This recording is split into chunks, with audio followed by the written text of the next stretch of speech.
Good morning मित्रांनो. आता आमची सकाळच दीदीच्या खोड्या काढण्यापासून होते. दीदी कधी एकदा उठती आहे आणि मी तिच्यासोबत खेळतोय असं शिवायला होतं. ती सायकल चालवतानाही मला मागे घेऊन बस असं त्याचं सुरू असतं. दीदीच्या स्कूलमध्ये धुलिवंदनचं सेलिब्रेशन होतं म्हणून ती रेडी झाली होती आणि तिला रेडी करेपर्यंत शिवायने सगळे पोहे सांडून ठेवले होते. दीदी आणि बाबासोबत शिवायसुद्धा आता देवाच्या पाया पडूनच सकाळची सुरुवात करतो. बाबाच्या दात घासायच्या ब्रशने आज आम्ही सगळी साफसफाई केली आणि खूप दमल्यामुळे आम्ही लगेचच झोपलो. दीदी स्कूलला गेली होती हे बघून दीदीची सायकल मनसोक्त खेळली. आणि आज मी जेवणात दही शिमला मिरचीची भाजी बनवली होती. शिवायला स्वीट कॉर्न राईस बनवला होता. आज होळी होती म्हणून पटकन साडी वेअर करून आम्ही आईंकडे निघालो. तिथे ही माझी बाहुली मस्त साडी नेसून आजीची रांगोळी विस्कडत होती. सेल्फी कॅमेरा ऑन केल्यानंतर तिची ऑटोमॅटिकच नौटंकी सुरू होते. शिवायला आज मी हा खाऊ मागवला होता आणि त्याला तो आवडलासुद्धा.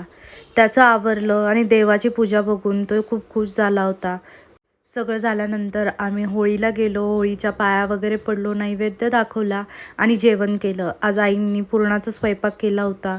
जेवलो आणि आमच्या घरी निघालो. कारमध्ये सुद्धा यांना अजिबातच शांत बसवत नाही, नुसती मस्ती सुरू असते. घरी आल्यानंतर पटकन आवरून मूव्ही पाहिला. तर असा होता व्लॉगचा 35वा दिवस. आता भेटूया पुढच्या व्लॉगमध्ये. तोपर्यंत बाय.